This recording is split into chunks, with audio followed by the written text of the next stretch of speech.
ना मेरे साथ हाल ही में घटी है, इसलिए इसके बारे में बात करते ही मैं बहुत डर जाती हूँ। ये गर्मियों के दिनों की बात है। एक शुक्रवार की रात को काफ़ी कोशिश करने के बावजूद मुझे नींद नहीं आ रही थी। मैं अपने कमरे से बाहर निकलकर लिविंग रूम में नेटफ्लिक्स पर कुछ देखने आ गई। मैं ग्राउंड फ्लोर पर रहती थी। मेरे सोफे के पीछे एक खिड़की थी जो जंगल की तरफ खुली थी, पर क्योंकि मैं बहुत सी डरावनी फिल्में देखती थी, इसलिए अभी तक जंगलों के आसपास रहने में मुझे कोई परेशानी नहीं हुई थी। मेरे घर में एसी नहीं था, इसलिए मैंने कमरे को हवादार बनाने के लिए पंखा चलाया और खिड़की खोल दी। नेटफ्लिक्स पर डरावनी फिल्म चलाने से पहले मैंने एक बड़े कटोरे में अपने लिए नाचोस भर लिए और थोड़े डिप भी। जैसे ही मैंने फिल्म चलाई, जंगल से आती हुई ठंडी हवा ने मेरी गर्दन को छुआ। मुझे कीड़ों की आवाज भी आ रही थी। तकरीबन 1 घंटा हो चुका था। मैं पूरी तरह से फिल्म में खो चुकी थी जब मैंने जंगल में सूखी पत्तियों के हिलने की आवाज सुनी। मैं पीछे मुड़ी, पर मुझे कोई नहीं दिखा। पास ही के पेड़ पर एक उल्लू बैठा आवाज निकाल रहा था, और मुझे लगता है कि रात के इस वक्त इन जानवरों के साथ सिर्फ मैं ही जाग रही थी। मैंने मुट्ठी भर नाचोस अपने मुंह में डाले और उन्हें बुरी तरह चबाने लगी।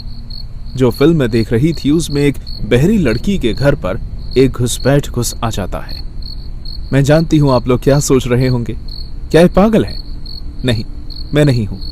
पर जैसे कि मैंने पहले भी कहा, मुझे देर रात में डरावनी फिल्में देखने की आदत है। मुझे ज्यादा सोना पसंद नहीं, इसलिए मैं खाते खाते फिल्म देख रही थी जब मुझे जंगल से किसी अजीब तरीके से हंसने की आवाज आई। मैंने फौरन पीछे मुड़कर देखा। मेरी आंखें जंगल की तरफ जा रहे उस पतले रास्ते पर ना जाने क्यों अटक गई। कुछ सेकंड बाद हंसने की वो आवाज और जोर से आने लगी। मुझे ये एहसास होने में कुछ और सेकंड लगे कि वो आवाज नजदीक आ रही है। अचानक मैंने एक आदमी को मेरे घर की तरफ तेजी से भागते हुए देखा। उसने एक लंबा कोट और बेसबॉल टोपी पहनी हुई थी। उसका कद एवरेज था और वजन थोड़ा बड़ा हुआ। उसे अपने घर की तरफ पागलों की तरफ भागते हुए देख मैं अपने सोफे से उठ गई। मैंने नाचों से भरे कटोरे को जमीन पर फेंका और डरते हुए कमरे की खिड़की को बंद कर दिया। वो आदमी कुछ ही इंच दूर था जब मैंने खिड़की को बंद किया। वो वहीं रुक गया, जबकि वो इतना पास था, फिर भी मैं उसका चेहरा नहीं देख पाई। उसका चेहरा बेसबॉल की टोपी के नीचे ढका हुआ था। मैं सिर्फ उसके काले गंदे होंठ देख पा रही थी।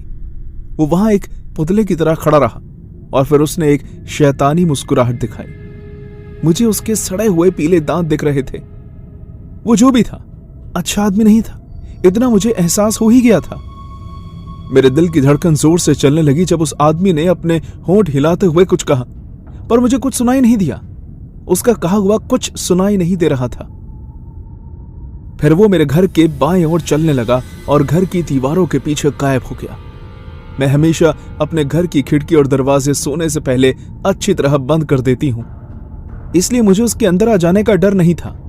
मैं नीचे बैठ गई और मैंने फिल्म बंद कर दी। पूरे घर में अंधेरा था, सिर्फ टीवी की रोशनी से ही मैं इधर उधर देख पा रही थी।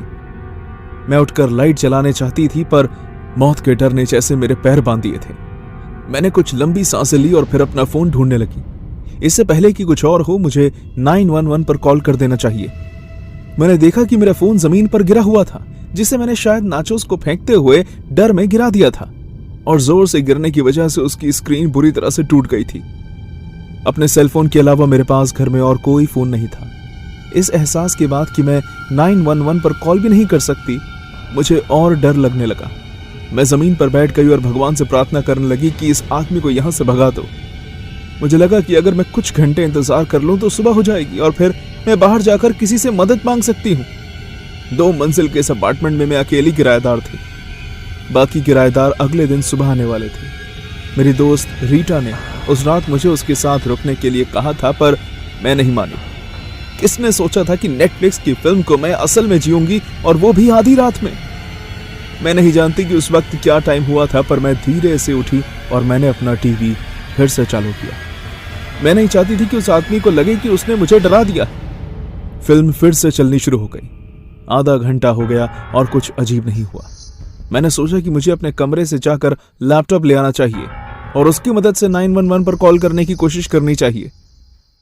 जितने आराम से हो सके मैं उतनी आराम से अपने कमरे की ओर गई। लैपटॉप खिड़की के पास रखे स्टडी टेबल पर पड़ा था। मैं उसे उठाने ही वाली थी कि मुझे खिड़की के बाहर से किसी की सांस लेने की आवाज आई। मैंने पर्दा हटाया और देखा कि वो आदमी खिड़की पर अपना चेहरा चिपकाए मेरी ओर देख रहा था।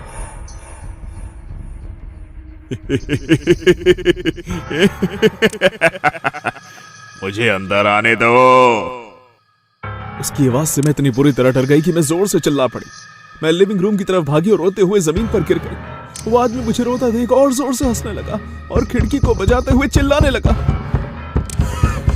मुझे अंदर आने दो, मुझे अंदर आने दो, मुझे अंदर आने दो।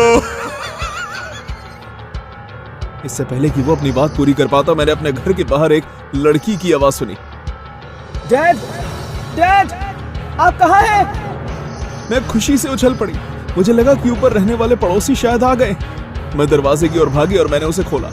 एक लड़की मुझसे छोटी, शायद वो अभी हाई स्कूल कर रही होगी, मेरे घर के दरवाजे पर खड़ी थी। मैंने रोते हुए उससे कहा, यहाँ एक आदमी है जो मेरे घर में घुसने की कोशिश कर रहा है। मेरा फोन भी नहीं चल रहा। प्लीज प्लीज पुलिस को बुला लो। क्या? Relax relax. वो कहाँ है? मुझे दिखाओ। मेरे बेडरूम में, वो मेरी खिड़की के बाहर खड़ा है। वो लड़की सीधे मेरे बेडरूम में चली गई और उसके बाद जो उसने किया वो देखकर जैसे मेरे दिल ने धड़कना बंद कर दिया।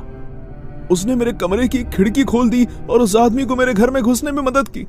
मैं डर के मारे चिल्लाने लगी, क्या तुम दोनों मुझे मार डालोगे? क्या? नहीं, ये मेरे डैड हैं, कोई भगोड़े नहीं। इनसे डरना बंद करो, इन्हें भ्रम होता है। मैं माफी चाहती हूँ तुम्हें हमसे इस तरह मिलना पड़ा। हम तुम्हारे साथ वाले घर में ही रहते हैं। उन्हें पूरे दिन नेटफ्लिक्स देखना पसंद है, पर हमारा सारा सामान कल पहुंचेगा। वो किसी तरह घर से बाहर निकल गए और घूमने लगे। शायद उन्होंने तुम्हें टीवी देखते हुए देखा, इसलिए यहां आ गए। मैं इन सब के लिए माफी मांगती हूं। उसने शर्मिंदा होते हुए अपने डैड की तरफ देखा और वो आदमी बिना कुछ कहे मेरे टीवी की तरफ देखता रहा। वो हम दोनों की तरफ देख भी नहीं रहा था। उसकी आंखें सिर्फ टीवी की तरफ गड़ी हुई थी। मैं समझ गई कि वो लड़की सच कह रही थी। फिर वो अपने डैड को वहां से ले गई। मेरे घर से बाहर निकलते हुए वो आदमी टीवी की स्क्रीन को देखता रहा। दरवाजे से बाहर निकलने से पहले उसने एक बार मेरी तरफ देखा और एक शैतानी हंसी देते हुए और अपने होंठ हिलाते हुए बिना आवाज किए कुछ कहा, जो कि पता नहीं, मुझे ऐसा लगा कि मैं वापस आऊंगा। मैंने अगले ही दिन वो जगह छोड़ दी और फिर कभी उस लड़की और उसके साइको फादर से नहीं मिली। मैं पूरे विश्वास के साथ कह सकती हूं कि वो आदमी अपनी भोली बेटी के सामने अपने दिमागी बीमारी का एक झूठा नाटक कर रहा है। इसलिए अगर आप मिनेसोटा के बाहरी इलाके में रहते हैं तो रात में अपनी खिड़की बंद करके ही सोएं।